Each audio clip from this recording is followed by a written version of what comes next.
Hi guys, so it's Luke here for SimBoxx down here at the Fox ABC with James Moorcroft. James, how are we doing? I'm brilliant, thank you very much. How are yourself? Yeah, really good, thanks. So at the end of a tough session there, take us through it, back into it after Christmas and New Year. Yeah, back into it. We've kind of stayed in the gym. All of us, Ant for play's been in every step of the way. I think Christmas Eve, Boxing Day, all three.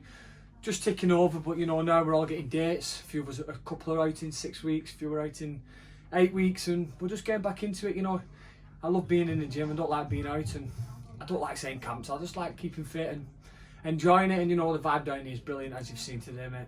Absolutely, yeah, really good vibe, a good laugh going on, and it seems to be, James, that you enjoy being at the centre of that. I'm always the centre of it, you know, because they all can't take it, you see, but I can. But you know, I'm probably one of the biggest give it, so you've got to be able to take it if you want to give it. Absolutely. How do you find it over Christmas and New Year? You know, the temptation to maybe, you know, spend time with family, eat a bit of chocolate, have a few beers. How do you find the temptation not to give in and to stay focused? No, listen, I'm not going to lie to you. I've had that.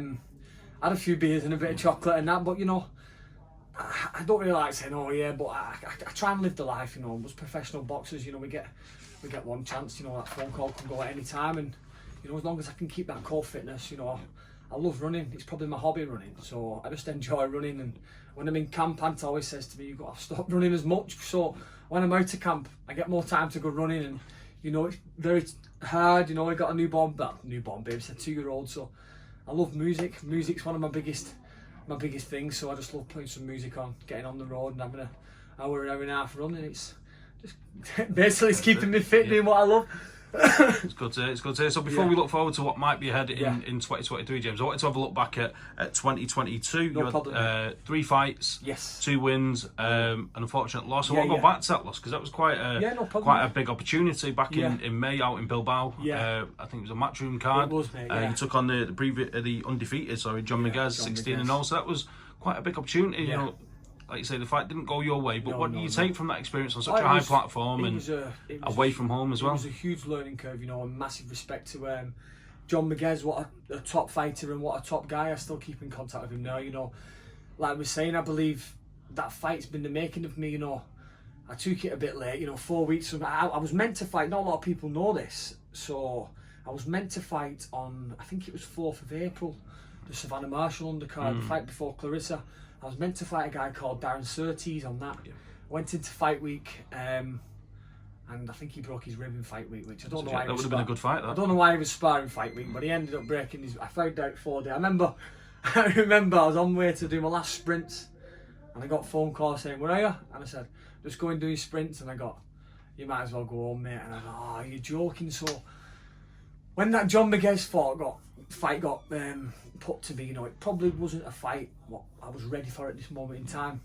That was in April, you know. I'd done from Christmas all the way to May time. I hadn't had anything, so the fight come up and I was a bit like, you know, come on, let's give it a go. If I'm gonna give it a go, you know. And the winner fought Avanesian for the European title.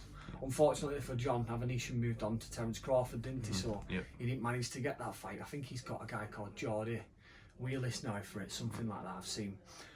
But I just thought, you know, it's good to be in there, and one of the biggest platforms in the world, you know, fighting away from home, and I took my chances. And when I look back now, you listen, the better fighter massively won on the night, and what a great fighter he was. I just feel, from my own point of view, everything was perfect. The fight plan and that, I could have done things a little bit differently. I think I let the occasion get to me a little bit too much, you know.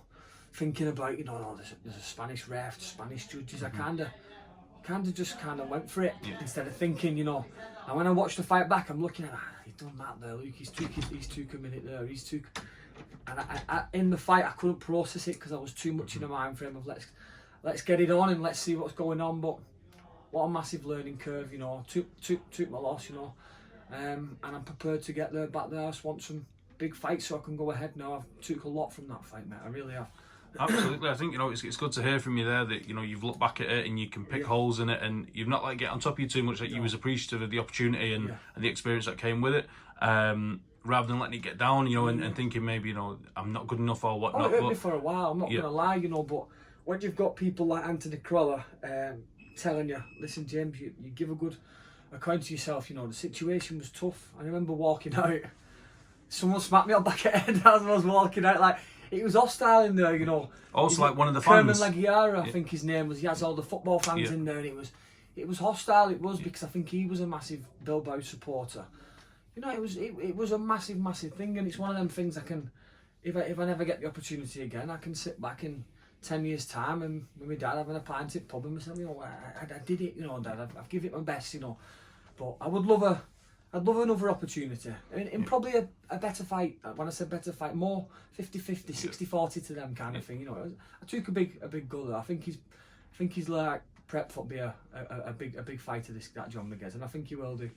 Absolutely. So you bounced back from that setback. You got 2 wins, including a stoppage of your own. You was out in September and December. How important was it for you once you took that loss to be able to get back in there, get back to winning ways, get a bit of confidence, and set up what you're hoping to be a big 2023? It was great, mate. You know, a lot of people don't realise, but when you take a loss in boxing, it sets you back so far.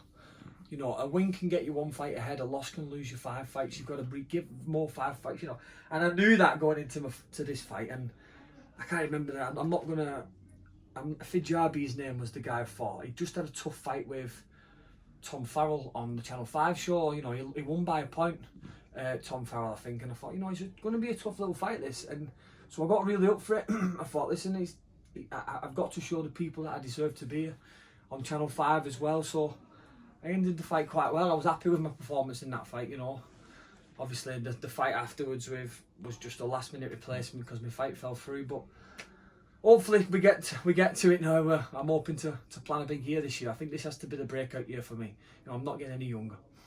It's good to hear. So moving into the new year, we've seen the circulars from the Boxing Board of Control.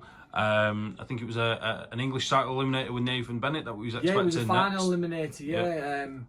I think the board have put that it was supposed to be on the 4th of March, but like I say, I'll not get into it too much, but I don't think it'll be going in on the 4th of March, to be honest. I thought it was going to be the 11th of March up at the Reebok Stadium, which I've got tickets for ready to go, but I'm hearing recently that I don't think it's going to be that date as well now. I think it might be pushed back a little bit more now. Hopefully we can sort something out for the 11th of March, you know, because like I say, I want to be in these big fights now. This is going to be my 21st fight, my next fight, and you know, they've got a lot of people come watching me, a lot of loyal people who I appreciate so much, and I don't want to, you know, I want them to be in a big fight with me. They love it, and to give them back a bit of something. You know, final eliminator for English titles, it's a very, very big fight. You know, I want that English title this year. That'll be something I've got. You know, there's some good lads about. You know, I think it's Danny Ball, Anthony Tomlinson. The welterweight division I think it's popping at the moment a bit. You know, it's just getting going. All the top flight guys like your Conor Benns, your Michael McKinsons, they're moving on a little bit. They're a bit further than the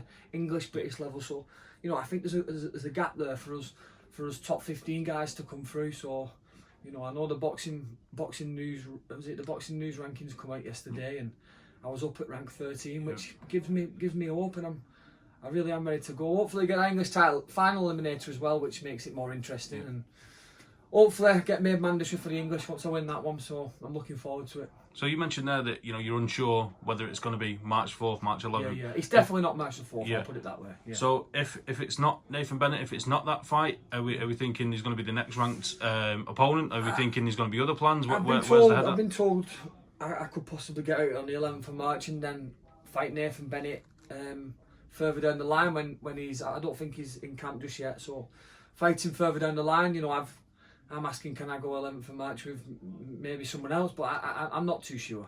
We just got to sit and let the boxing gods do whatever they do, because this boxing, it's hard. Absolutely. It's hard to get them fights at the moment. So just glad to be in the mix there and thereabouts. You know, people are talking about my name and they're seeing that it's in the circles. So. Absolutely. Well, James, we can hear the eagerness, excitement in your voice. I wish you the very best for 2023. Thank you so much, man. I really appreciate you coming down. Yeah, I appreciate your time. Is there anyone you'd like to give a shout out to before I'd like the end to give of a shout to interview? all my sponsors, mate. You know, this boxing game, it's tough. You know, it's just phenomenal how much they put into me. You know, everyone who buys tickets off me, my mum, my dad.